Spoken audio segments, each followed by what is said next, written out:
Great list of attendees and a fantastic panel here, ready to knock your socks off with some superstar climate advocacy here.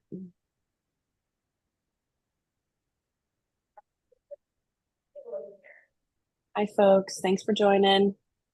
I'll give it one more minute and then we're going to go ahead and get started.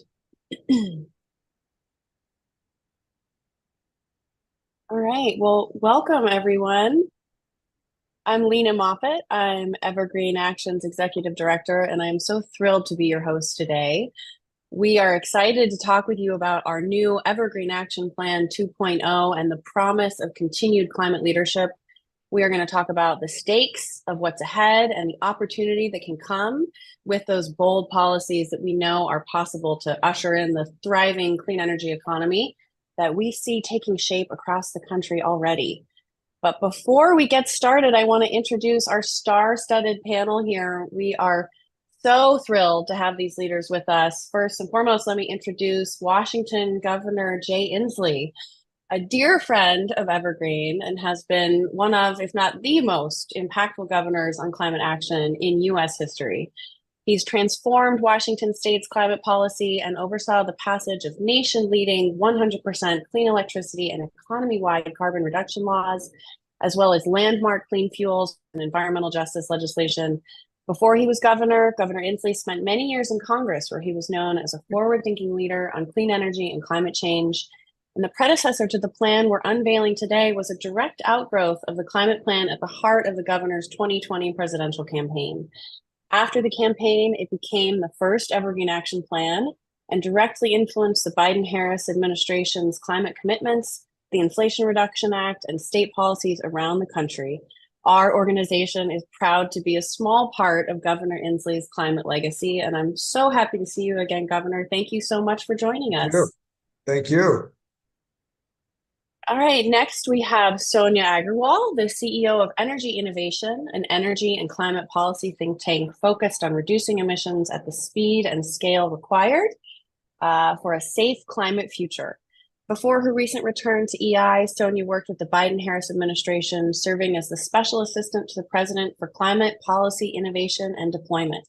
In that role, she worked to develop the Inflation Reduction Act and the Infrastructure Investment and Jobs Act, and she co-chaired the administration's Climate Innovation Working Group. Sonia, it's so nice to see you again. Thank you so much for joining us. Thanks so much for having me, Lena. It's great to be here with you all. Nice to see you.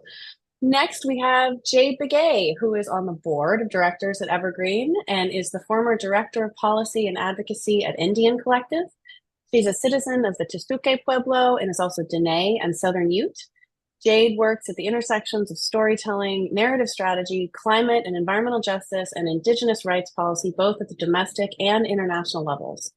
In 2021, she was appointed by President Biden to serve on the inaugural White House Environmental Justice Advisory Council. Jade was named a Grist Fixer in 2022 and is a fellow in the Ripe for Creative Disruption and Environmental Justice Movement Fellowship. And I've also had the pleasure of organizing alongside Jade for many years in our shared home state of New Mexico. Hi, Jade. So nice to see you. Thanks for joining us. Hi, everyone. Thank you, Lena. And I love your green. On brand. Next, we have Bennetta Robinson, the Environmental Justice Coordinator at AFL-CIO.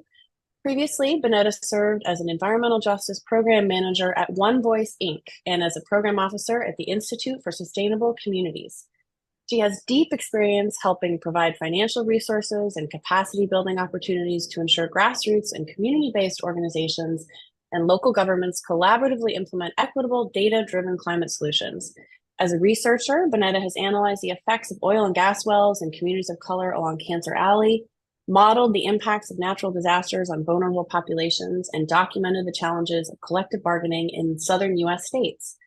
She's also the co-chair of the City of Seattle Environmental Justice Committee. Hi, Bennetta. Thanks for joining us. Hi, everyone. Thank you, Lena. And last but certainly not least, we have Craig Segall, Vice President for Evergreen, supporting our team in developing equitable, ambitious, and pro-democracy climate policy, and has been the master builder and coordinator behind the Evergreen Action Plan 2.0.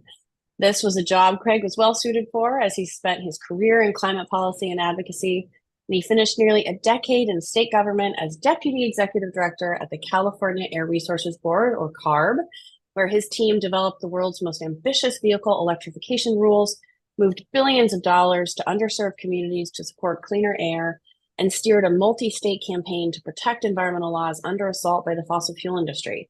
He began his advocacy career as an attorney on the Sierra Club's Beyond Coal campaign, where I had the pleasure of first meeting him. And thank you so much for all of your work on this plan, Craig. We're so excited to talk with you about it today. Delighted to be here and to be working with you as ever, Lena. Thanks, Craig.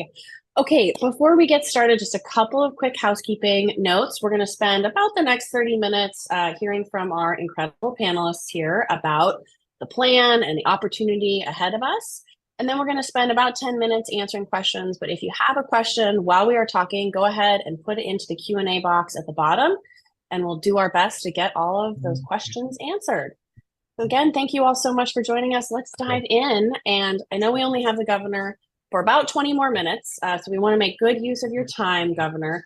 Thank you so much for making time to be here with us today. We know you've always got a lot going on, and there simply could not be anyone better to join us today as we roll out the Evergreen Action Plan 2.0. Now, we know that you have not endorsed every line of this plan, but we certainly hope we've done you proud with what we've built here, because, of course, your plan, as we mentioned from your presidential bid in 2020, was the gold standard climate policy playbook written by you and the brainiacs that you were so smart to employ, like Sam Ricketts, who I hope is joining us in the audience today and has helped with this latest plan. Your vision of climate policy became the first Evergreen Action Plan and was what our whole organization was formed around. And you have been such a stalwart leader on climate action over the past, your entire career, really. And we are so proud that that first plan was really helpful in ensuring that the Biden-Harris administration was able to make incredible accomplishments to do more than any other administration on climate in US history. Our analysis actually shows they've made progress on 85% of what we called for together in the Evergreen Action Plan. So why don't you talk with us a little bit, Governor, about the moment that we're in, how we got here, and what potentially lies ahead? Well, thank you. Listen, this is a magic moment. It really is. This is a moment of great challenge and great opportunity in equal measure. I consider it a blessed moment. I'll tell you what, it's blessed because in life, you know, there's wonderful things, but one of the most wonderful things in life is when you have something where you can really make a difference that has long-term consequence, and your action can actually make a difference on our very short period of time on this planet individually. And this is one of those magic moments. It's a blessing that we have this challenge and actually can do something about it. And this is the most consequential moment in the history of our species. There's no other group generation in the history of Homo sapiens that are going to make such consequential decisions in the next couple of decades. So I consider this a magic moment, and also a group to join with us on this call. If I may tell you something, I don't know everybody in this call, but I can tell you something. I love you. I love every single person on this call, and I'll tell you why. We all, no matter who you are, you share three characteristics. Number one, you are doing something for my grandchildren. I've got 6 grandkids. They're officially the cutest grandkids in the state of Washington, if not the nation. And every one of you are doing something for my grandkids, which is fighting to give them a chance to enjoy a world and a planet in a Washington state that I grew up with. And I just want to tell you, it's a very personal bond that I feel with you. I do feel we're part of a family here. And so thank you for what you're doing for my grandkids. Second, we all share something that I think is really healthy and productive, and that is we are willing to take action. Listen, this is a moment, I know you've shared it a little bit, of sitting there watching little news coming across your personal device of, you know, drought in the North Africa, fires that are burning down my state in California, you know, as we speak, 50-degree temperature differences above normal temperatures in Antarctica. And we read these things and it comes over and it can, you know, it can really get you down. But the group on this phone call recognizes that the best antidote to despair is action. And Evergreen Action, the word action is as important as Evergreen. And we believe in taking action, and we have taken action. What Evergreen Action has been able to do and what you've been able to do in the Biden administration, thank you, President Biden.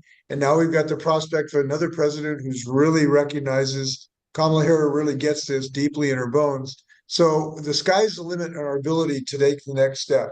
Third thing we have in common is understanding the power of Evergreen Action as an organization.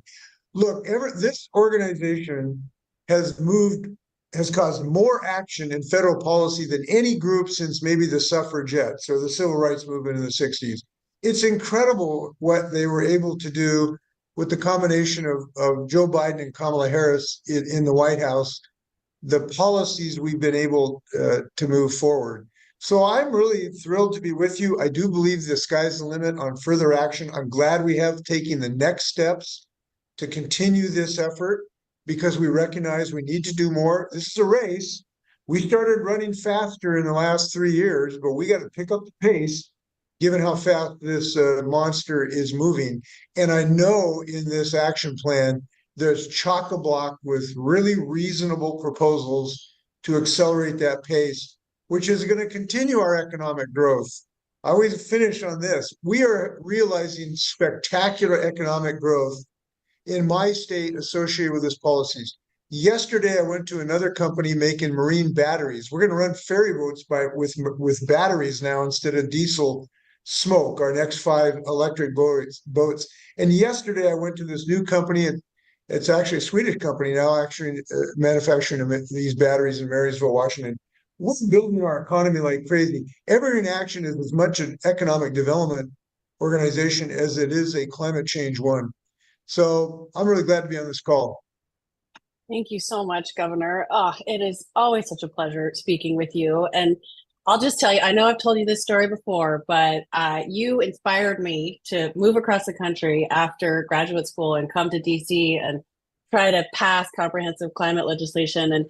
And I remember tracking you down in the halls of Congress and asking you to sign my copy of Apollo's Fire. And I've always loved the way that you make climate action not just about like, the doom and gloom of it, of what happens if we don't take action, but the promise of what can happen if and when we do. And it is so invigorating. And thank you for your kind words about Evergreen. I feel like it's an honor to get to do this work and to learn from leaders like yourself who have shown what's possible. You're showing what's possible in Washington, like you talked about, and there's so much more yet to come.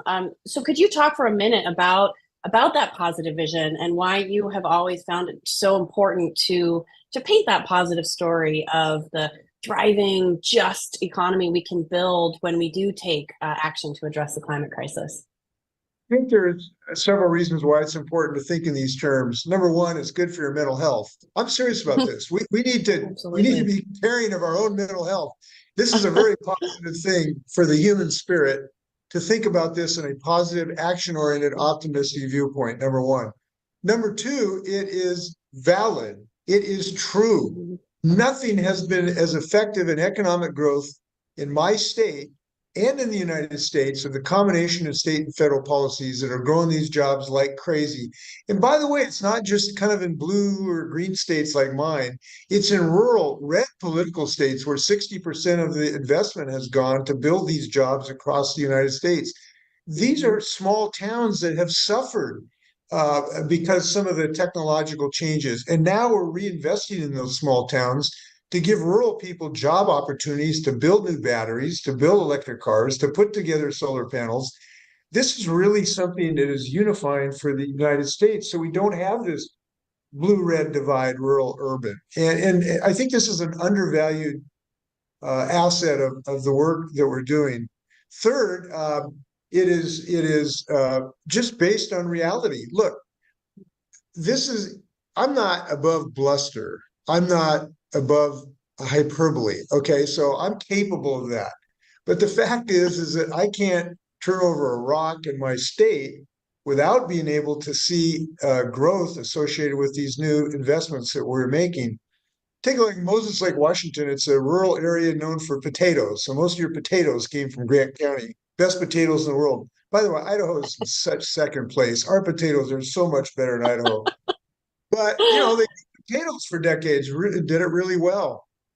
Now we have the two leading silicon anode battery companies in the world are both in Moses Lake, Washington.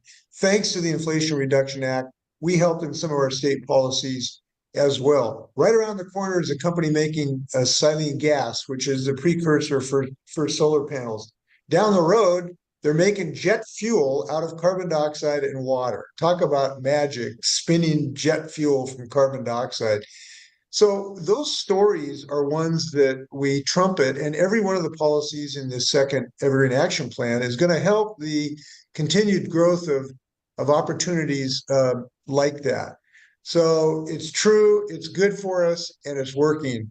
We got to keep it up. I love it. Thank you so much, Governor. And I also loved seeing you on MSNBC a couple days ago. Nice clip, by the way, talking about these policies and how personal they are to you too. And you mentioned the fires that your state is seeing right now. I mean, you all are feeling the impacts of this and also at the same time seeing the positive growth that can happen. I just love how personally you've taken this issue too. I wonder if there's anything else you want to say on that front or anything about the fires you want to mention, the impacts you're seeing on the ground every day. Well, I do take this personally because I know the people who have been impacted by climate change. This is not a hypothetical thing to me.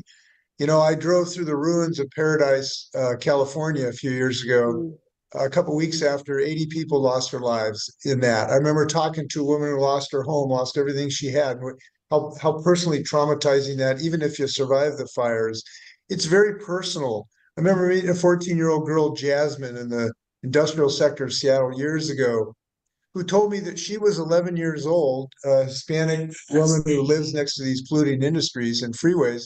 She was 11 years old until she found out some kids didn't have asthma because all her friends had asthma because we have an epidemic of asthma associated with these pollutants. Right outside my window, we used to have these beautiful kelp beds on Bainbridge Island, Washington. These long, stringy things that wave in the water, and they have a bulb that floats them up the top.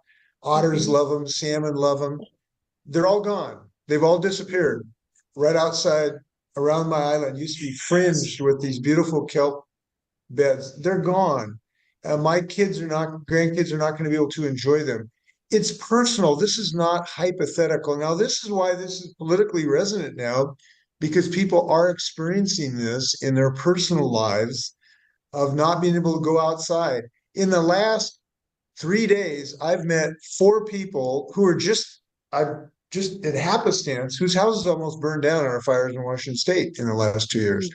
So we are now moving from, and this is why this is a very promising moment for us. We've now moved in a phase of climate change discussion where it was hypothetical, it was a graph.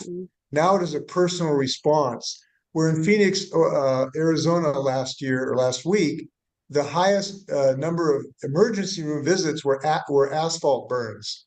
So these are now real consequences, and that's why we need to raise our ambitions. We got to move faster. We got to demand more of ourselves on a policy standpoint.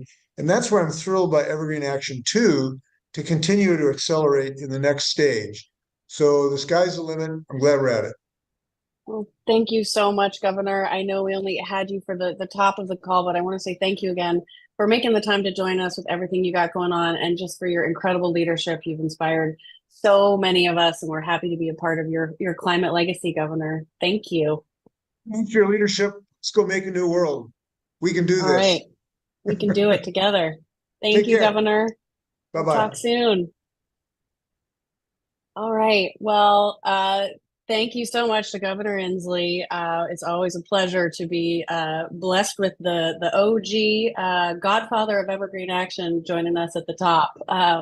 And I want to turn to Jade up next because you also are an incredibly inspiring leader in the movement. And I know I personally have looked to you for inspiration, and in hard moments, I just see you out there every day using your platform to remind people about the stakes of what we face in November and every day, and why folks need to stay engaged, and also what's possible with policies like those that we outline in the Evergreen Action Plan 2.0. So, Jade, can I hand it to you to talk a little bit about why it is important to focus on the stakes, but also that vision of what's possible, and why you're looking forward to helping implement a plan like EAP 2.0 when we get a Harris administration? Thank you, Lena, and thank you for being generous with that. I am constantly kind of like saying things on my platforms, saying things to the family group chat, and yeah, I know my family is, always like, again, okay, we get it. We love but it. I thank you. So really excited to be here and really appreciate this question because I'm just really excited about this moment we're in. So much good potential, and I'm seeing such great hype. As you said earlier, I'm totally embodying the hype right now. I'm wearing the brat colors. I'm just here for this moment. All right, so yeah, let's dive in. As far as stakes, besides like big picture, not meeting our climate targets, which is bad for everyone in the planet, not just in the United States. If things go wrong in November, I really do think about what would happen, right here in my community. I live in New Mexico, so I, of course, think of the micro before I go to the macro, and I think about the historic win we had in the last year in Chaco Canyon, a place that is an ancestral sacred site for both of my tribes, the Pueblo people and the Diné people. That decision could be reversed. We've already seen attacks from Republicans on that decision from the Department of Interior.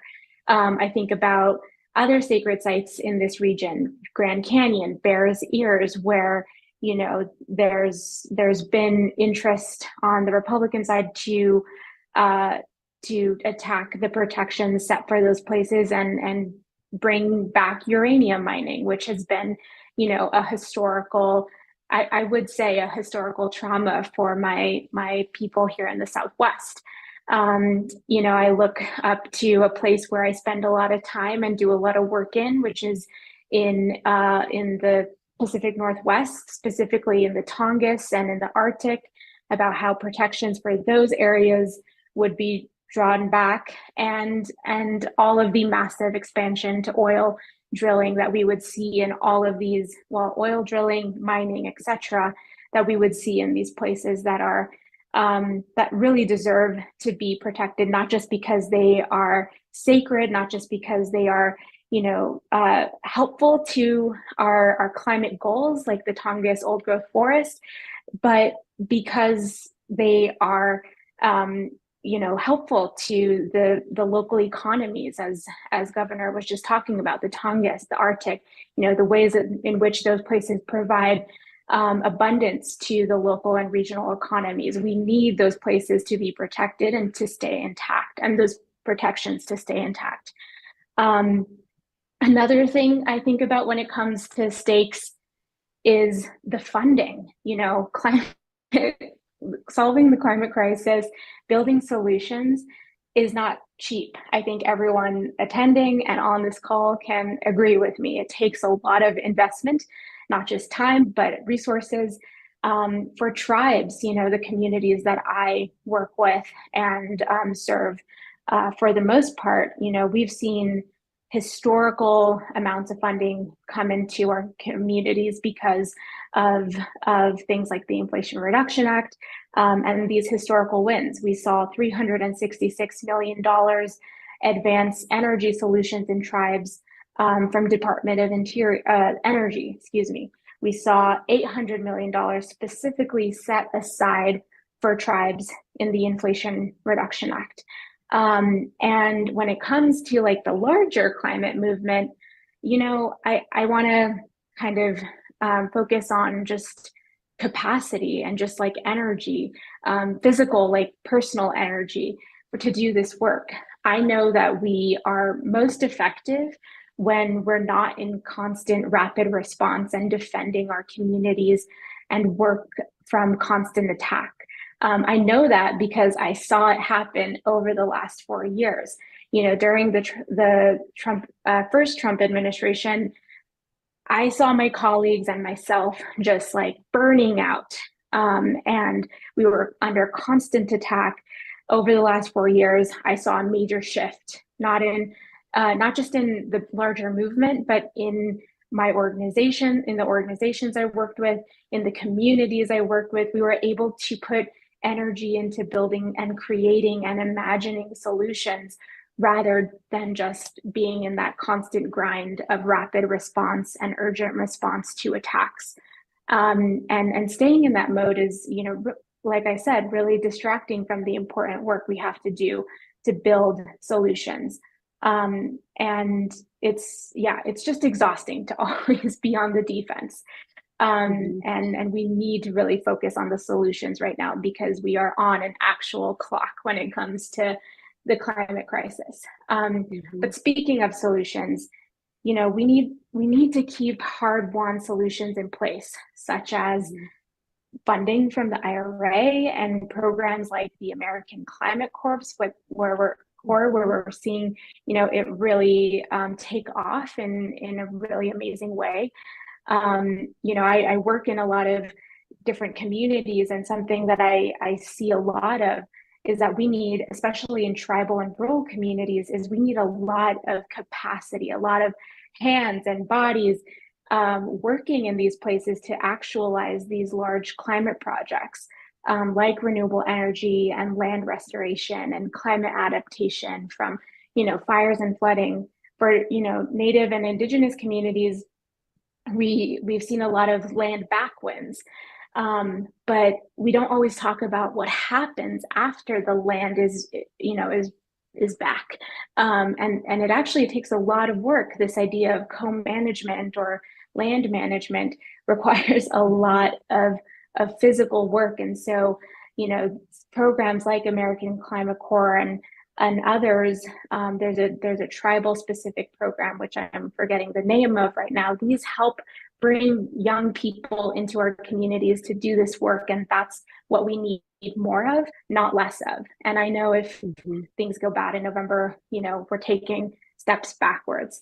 So yeah, we just need these programs to continue to grow and gain momentum and more funding if we really want to build true climate resilient communities, towns, and cities. As far as what we have to gain, we have a lot to gain.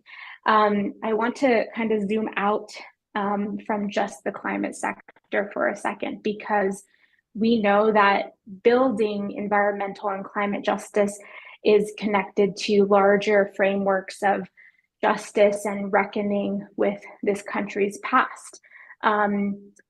In recent years, in the last 3 or so years, I've seen policies and strides take place that begin to acknowledge historical wrongs, like the Indian boarding school initiative from Department of Interior, and the honoring of Indigenous knowledges in federal policy making.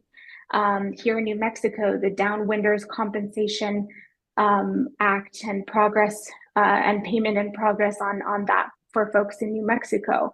And then there's, as I've been mentioning, the Inflation Reduction Act and the Environmental Justice Executive Order taken or put into action by the Biden administration that acknowledges the ways infrastructure in this country has been built on racist models and frameworks.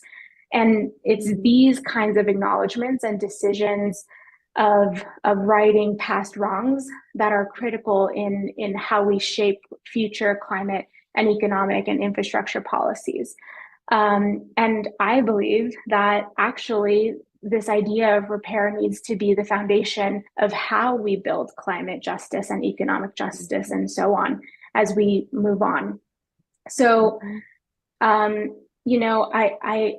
feel like this kind of deep repair and justice work cannot happen under a Trump administration. I think it can continue under a Harris administration. And I know that groups like Evergreen and the plan that we're talking about today are willing to, and not just willing, right? Excited and motivated to incorporate those types of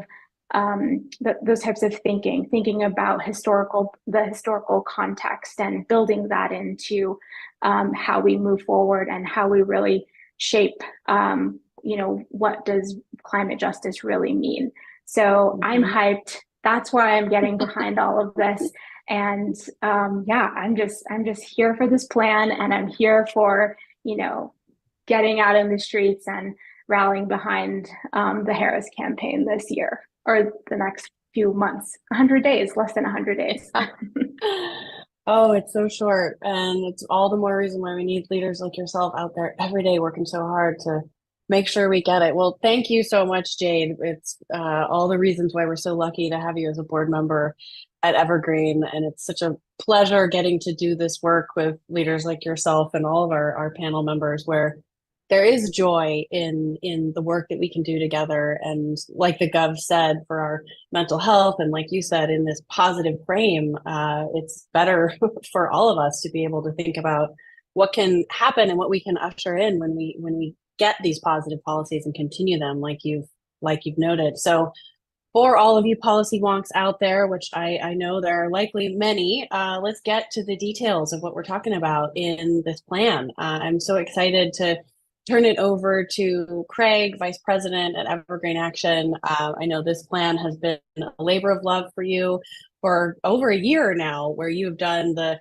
Herculean task of helping our small team at Evergreen reach out to a huge number of organizations, all of those represented by our panelists here, but also about 100 groups from across the movement, from environmental justice organizations to labor organizations, to many of our environmental friends, to make sure that we were talking with leaders from communities and constituencies across the country and lifting up those policies that folks say can really help solve these problems, and do so in a way that ushers in that fairer, more thriving, just and inclusive clean energy economy that we see taking hold across the country, but that we know we need more time to fully cement. And like Jade said, to make sure we keep building on the progress of these past 4 years. So, Craig, let's get down to it. Do you want to talk to us about the 7 core strategies around which this plan is really built?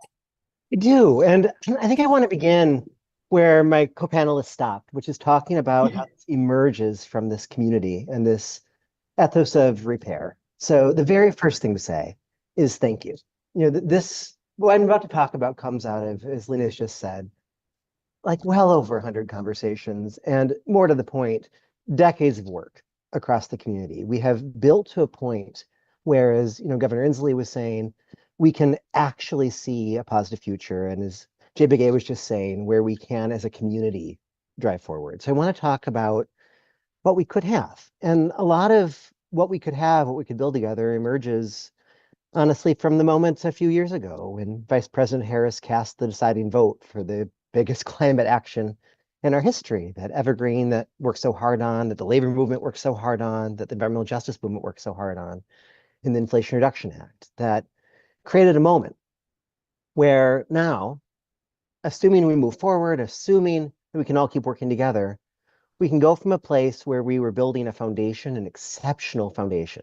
As Lena said, 85% of what we first called for done or in progress, and really turn the corner to a world where emissions are falling, and more to the point, communities breathe easier, and we are building an economy that is fair, that is owned by communities, that empowers and repairs some of this nation's deep history of racism and classism, and can move us forward. So let's talk about what we can see here. At the core of our strategies is clean power. And power is at the core in a metaphoric sense too. This is about bringing people together to build. That's also at the core practically.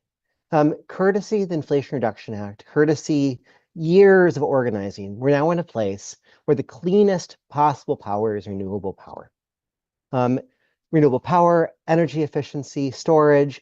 We're at a place where we can untether our grid from the fossil industry and make it truly national. So the core strategy, the core of this plan, is using high quality union labor to build out a national power grid underwritten by a national 100% clean electricity standard and supported by strong actions on power sector pollution, including finally, enacting and implementing carbon standards for the whole fleet of plants that can get us to a point where we can produce not just today's renewable power, but enough renewable power to lift the entire economy.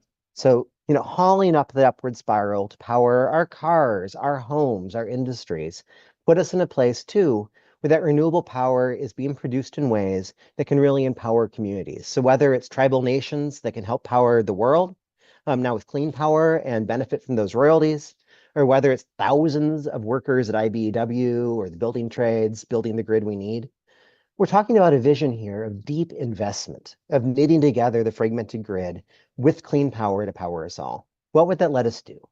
Well, it would let us really, truly reindustrialize America, not just to build our future here, but to be the engine for the world.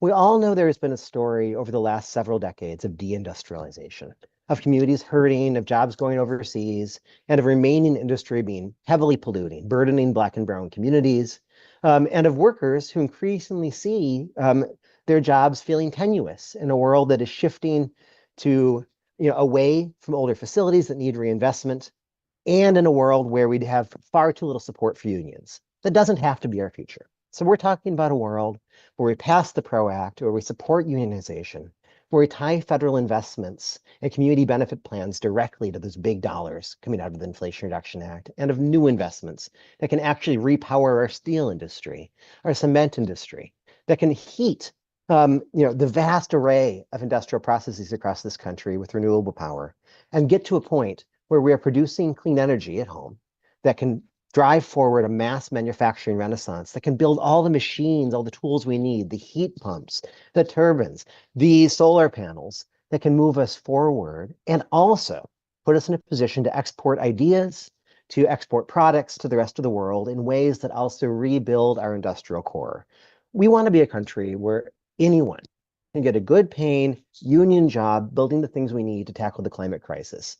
And where we're training people, where we're building up community colleges, where we're protecting pensions, where we're reinvesting in all those chains, where the American Climate Corps is a bridge into good paying long-term jobs in the trades that can really power us forward. And with that sort of manufacturing base, we can take on the next steps in our transportation system too. So we know that whether it's in leading states, from California to the Midwest to the East Coast, to national rules, that we are beginning to move to a place where we can build the zero emission vehicles the whole world is demanding, and build them with the quality we associate with American manufacturing. We know we're in a world where UAW is winning historic fights to unionize the battery plants and make sure that we all benefit from that transition. Well, let's finish that work. Let's put us in a place where, whether it's our freight system, which has been so badly polluting for so long, and burning communities and sticking, owner operators who are often small businesses with expensive diesel trucks that pollute their communities. Let's decarbonize that. Let's build on the huge strategies from this first administration to channel billions into our freight network. And let's make sure it's electric, clean. Let's put the hundreds of thousands of people to work we need building up that supply chain. Let's do the same for our cars. Let's make sure that we are exporting internationally the cars we need and have the big three firing in all cylinders as union shops. And let's also think about putting people to work, reknitting our communities together. We know that America is way behind on rail. We know that plenty of communities were torn apart by frankly racist and redlined highway building in the bad old days in the 50s and 60s.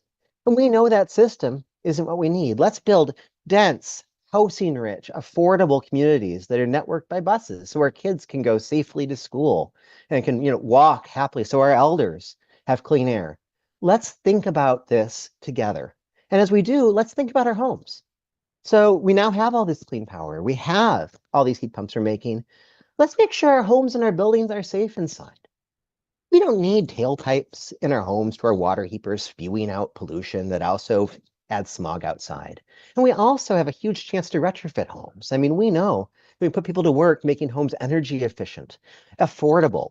Tenants can charge their cars outside and power their homes inside with batteries. We can have resilient communities knitted together with a genuine effort to rebuild our homes and communities. And as we do, and I'll weave together a few of the last strategies in this point, let's build up our communities and economy. The path forward here is ultimately a positive one, where for way too long, the fossil industry has been able to run the table, saying, we're the only game in town.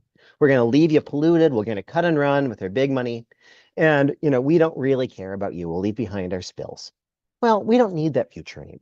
With this degree of investment, with this degree of cross-movement work between environmental justice organizations, labor, local leaders, the environment, we can build up communities in general. We can drive a just transition where everyone prospers. We no longer need to have the coal industry blowing up the mountain behind town or the oil industry drilling behind schools.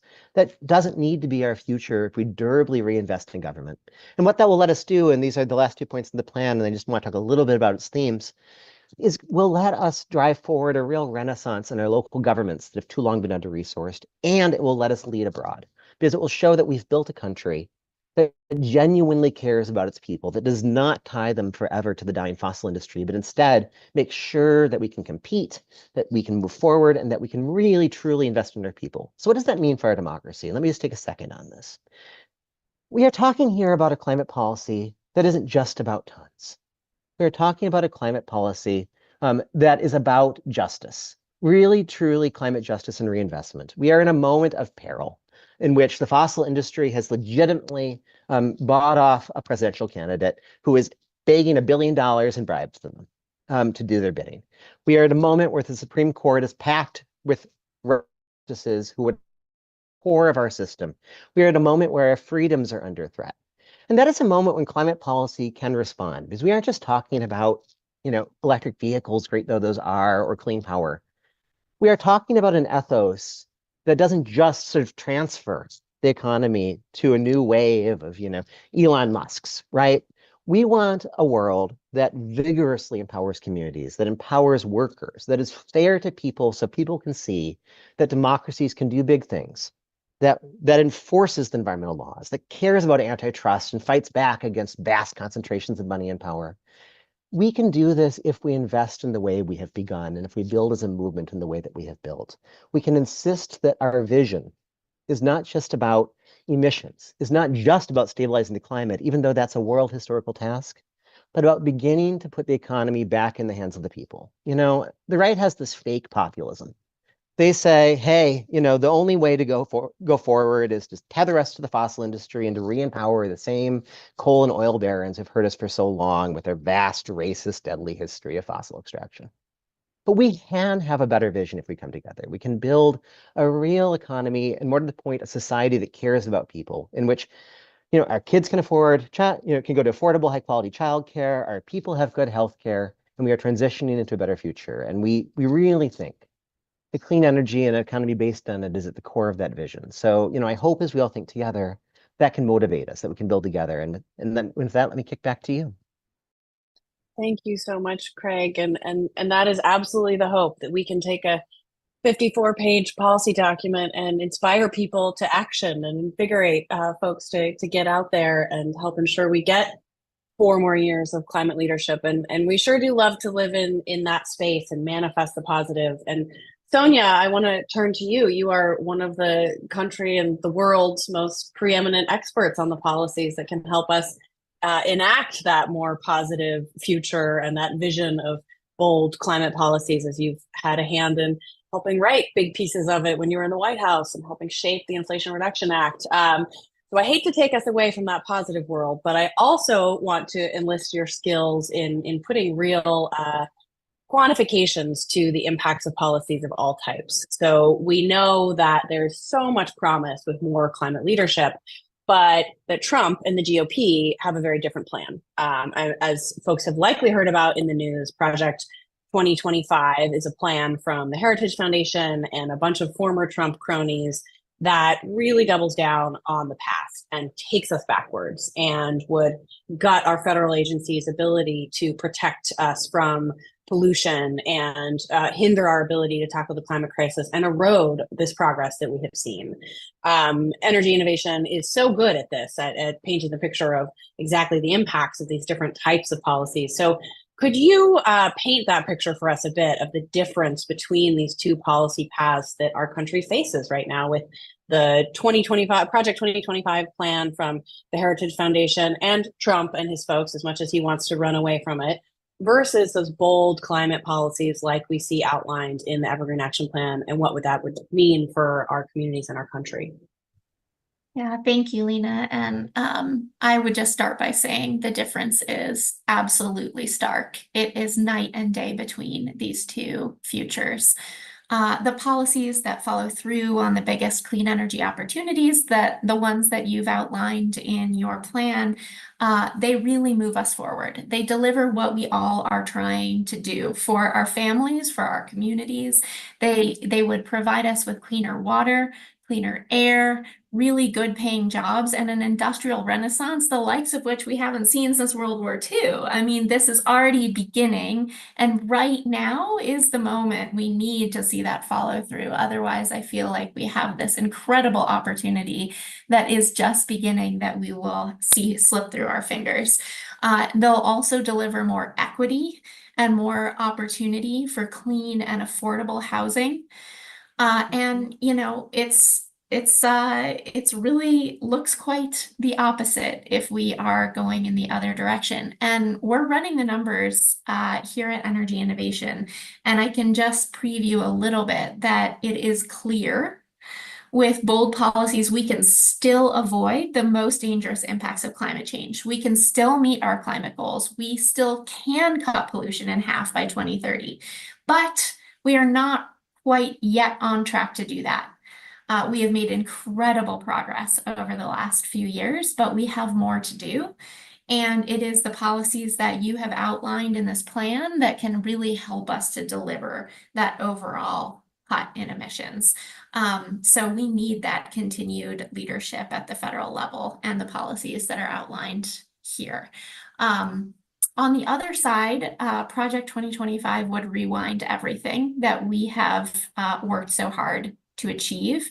And I just, on your point about the former president running from this project, he's attempted to do so, but I just want everyone to be very clear. All of the plans, so many of the plan's authors worked for Trump before, and they would likely work for him again if he's reelected.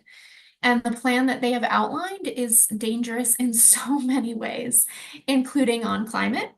It would gut, as you said, the EPA and the USDA. It would strip away practically every power the federal government has to protect our health, our children's health, to ensure clean air, to ensure clean water, to cut climate pollution. And it would really use our tax dollars to create a new fossil fuel renaissance. And he has promised that to the fossil fuel industry itself. It would take us backwards. We have looked at, again, kind of the overall economic outcomes, the health outcomes associated with continued federal climate leadership versus this other plan. And that Project 2025 would raise energy costs by restricting access to clean energy, which is, as Craig said, the cheapest form of energy that we have now. It would take us back to a time before the Inflation Reduction Act, but even before the Paris Agreement, before the Clean Air Act, which is something we've had since the 70s. And it would also cause thousands of additional early deaths from pollution across America. So it is hard to overstate the difference between these two paths.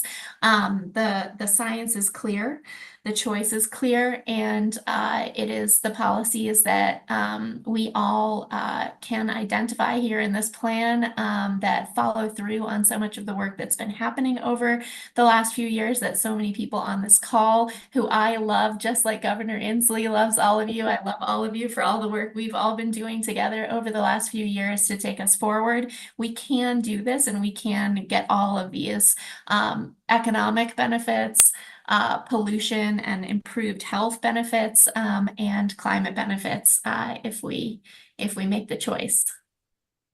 Thank you so much, Sonia. It's such a pleasure to get to do this work with you, and congrats to you on so much of the progress that has been made. I know much of it wouldn't have happened but for your leadership, and it's a pleasure to get to collaborate with you on it. And speaking of economic benefits and the choice that couldn't be starker, I want to turn it over to Bennetta to bring us home here.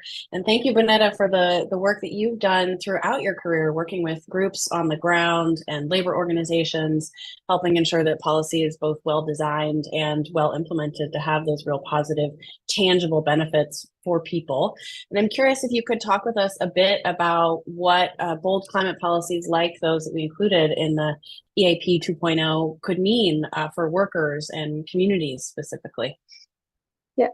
Hi, everyone. Thanks again, Lena. And I really want to express my gratitude to the folks at Evergreen for including me among this distinguished panel, including my very own Governor Jade Inslee here in Washington State. I loved how he expressed his love for everyone. I hate I didn't get a chance to say I love you back because I'll miss him deeply. But again, I am Bennetta Robinson. I go by Ben, and my pronouns are she and her. And I serve as the Environmental Justice Coordinator for the American Federation of Labor, Congress of Industrial Organizations, otherwise known as the AFL-CIO. The AFL-CIO is a voluntary democratic federation of 60 affiliate unions and federated bodies, and we represent more than 12 million workers across very diverse industries, from graduate students and automotive technicians to nurses, teachers, and construction and building trades. So my role is the first environmental justice position at the AFL-CIO. Now, 5 or 10 years ago, this would not have been conceivable. And for folks on the call with very long memories, you know that the labor and environmental movement have not always been on the same table or at the same table. You know, so for the labor movement, this is a pivotal milestone, especially at this critical juncture where here in the United States, we are transitioning to low or zero emission energy technologies. And here are a few reasons why this is so pivotal. One, I'll say, like a couple of others on the call have stated, at the center of environmental and climate justice is economic justice. And we know that the brunt of environmental harm and energy burdens and economic burdens have been placed on the backs of working class people and communities of color, you know, throughout the history of this country. And this is because our labor and our land are valued cheaply and exploited accordingly. Two, it's important to note that many workers are community members. And as such, it is only fair and moral that they are able to live, learn, work, socialize, pray, and all of the things in a safe, healthy community. So the transition to low emitting sources, or what we call clean energy technologies, is our chance to ensure that we aren't perpetuating past transgressions, but instead, you know, we're providing benefits to communities and to workers who also live in host communities. So we want to make sure, as a labor movement, that workers are safe at work and at home. And three, we need a workforce that can help bring these different technologies to scale. We need workers. The labor movement can help ensure the transition benefits workers, especially workers who have not benefited from or had equitable access to things like training, apprenticeships, pre-apprenticeships, and other pathways to good paying union jobs across the traditional energy sectors. And if I could for a minute, I really want to underscore the word union, because as much as we like to think that employers provide all these benefits and wages that can support and sustain families out of the goodness of their heart, it doesn't happen like that. The truth is that most often than not, our members have to fight for these wages and benefits through a collective bargaining agreement. So to your point, Lena, yes, we have come so far in recent years, I think further than many of us on this call could have ever imagined in our lifetimes. You know, because of these like historic legislations that we've seen passed, like the Inflation Reduction Act, and the Infrastructure Investments and Jobs Act that several of you mentioned on the call. We have hundreds of thousands of new jobs in clean energy and manufacturing. And many of our affiliate unions are they're reporting record numbers of opportunities that are being created for Black, brown women, and young workers who have been traditionally left out of the energy sector. But not only has the Inflation Reduction Act, and all of these other investment packages created new jobs, it's because of the tax incentives and the different production tax credits that these jobs are created with the prevailing wage, which means if it had not been for the Inflation Reduction Act, we would be transitioning to jobs that would possibly pay a fraction of what the traditional energy sector's employees, bring home. So I think that's super important, when we talk about the success of the Biden-Harris administration and what these jobs actually look like on the ground for people. And then I'll close by outlining just, a few labor policies that could build on the success of the Biden-Harris administration in the next 4 years under a Harris administration. So first, let me start by saying we should pass the PRO Act, which is the Protecting the Right to Organize Act. The PRO Act will give workers more power to negotiate for better pay, benefits, and fairness on the job. And it would also provide financial resources to workers who are illegally fired or for workers who suffer some type of severe economic catastrophe where they can no longer, work and support their families. Second, we have to push for worker protections like the passing of a federal heat standard that will require employers to give workers protections like mandatory water breaks and rest breaks when temperatures reach a certain threshold. And you would think this would be a basic human right that, if you're working in 90-degree weather, that you have access to like a water break or rest break. These types of protections can also be fought for on the local and state level. So I'll just add that we see this across several states who are pushing for these types of standards.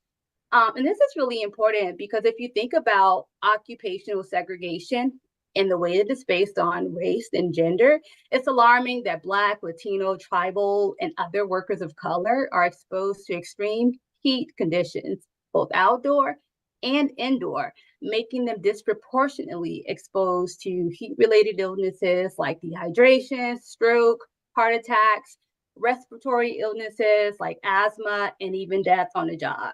So every year, extreme heat is becoming more and more dangerous and deadly for workers.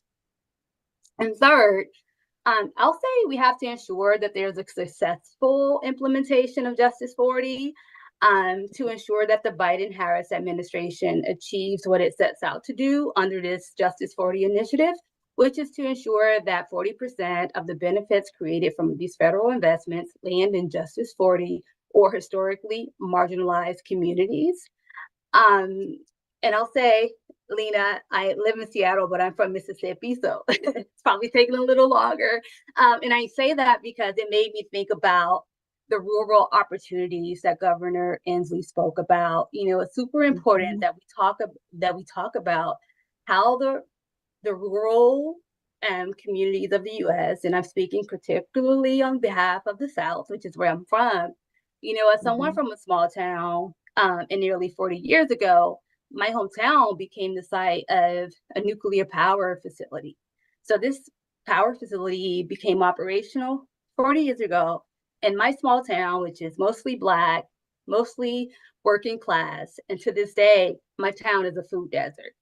Just a few years ago, we got 2 fast food restaurants.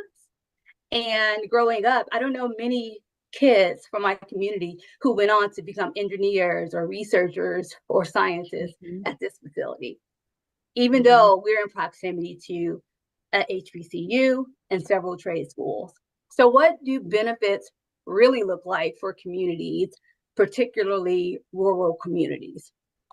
And then finally, I'll say that under a Harris administration, you know, I think we should start thinking about dedicated funding to support the infrastructure that this country needs to help us adapt to a growing climate crisis, especially in rural and Native communities. We'll need disaster relief for workers who, for many of our workers, when a disaster happens, you know, work is missed, those wages may or may not be made up. We also should include funding for, you know, public sector workers who are professionally responsible for tackling the climate crisis head on. And this is like firefighters and first responders and other who are really on the front line when these disasters happen.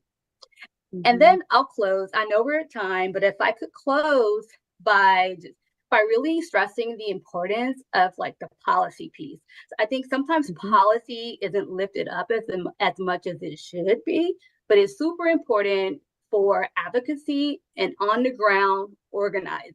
I think hand in hand, they work together. And if I could, I just want to uplift Greg's point about bringing the power of communities and workers together. You know, it's high time. If we can't come together like across movements under a Biden-Harris and then a Harris administration, you know, I think we have some issues that we really should dig deeper into.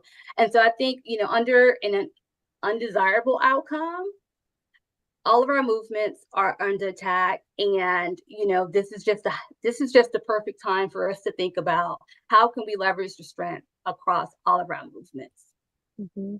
Thank you so much, Ben, and I couldn't agree more. It is critically important that in this moment we come together to hopefully secure that positive outcome. And I want to take one question. I know we're over time. I'm going to thank you all preemptively for staying on for a moment to answer this question. To excite folks, what do you think the chances are that a Harris administration would take up this plan and continue the climate leadership that we have seen? Who wants to take a quick crack at that? 1, 2, 3, go. All right, I'll take a quick shot. We think the chances are pretty good. We've seen an incredible legacy of leadership from the Biden-Harris administration together, and Kamala Harris herself has a long-standing legacy of putting environmental justice and climate justice policies first. And we think she deserves even more credit than she gets sometimes for her environmental record. I'm sure my team will put the resources that we have into the chat on that front, that even going back to her time as district attorney, where she established one of the first environmental justice bureaus in the country, to her time as attorney general, where I remember working with my Sierra Club colleagues at the time, fighting a polluting facility that wanted to export oil from oil trains to go overseas. And she didn't have to, but she weighed in against that facility because the community was asking her to. And she sided with them and really lifted up their legal authority to say no to that polluting facility. And I really appreciated her leadership on that, and so many instances like that. And I think there's a really good chance that, again, like Bennetta said, if we come together and work with her, she will carry this mantle of leadership forward and help usher in all those incredible benefits that we saw. Anyone else want to take a quick crack at that? I would just add that it's the right thing to do and it's very clear. And so, you know, I think that it makes all the sense in the world to take up all of these policies. You know, the vice president or whoever is looking at the science and looking at the numbers, the benefits to communities, the benefits to workers, the benefits to all of our families is just so clear. So thank you for the work. Absolutely. Yeah, couldn't agree more, Sonia. It's these triple wins. And we also know that bold climate policy is good politics. People want to see these policies from them, and it's going to help inspire even more folks to turn out and help ensure that we get these benefits for 4 more years that you all have been talking about. So with that, I do want to close by asking folks to please read and share the Evergreen Action Plan 2.0 at evergreenaction.com/plan. Read it.